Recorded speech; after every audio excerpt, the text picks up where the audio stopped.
சரி நீனே வச்சுக்கோ.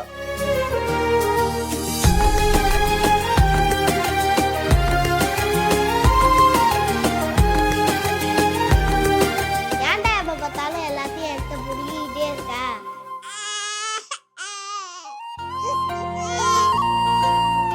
இந்தா நீனே வச்சுக்கோ.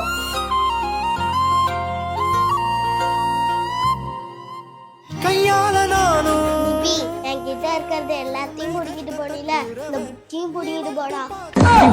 இங்க வா, அண்ணனை டிஸ்டர்ப் பண்ணாதானே படிக்கட்டும். இதுக்கு மட்டும் அவனை வந்து கரெக்டா தூக்கிட்டு போயிடு.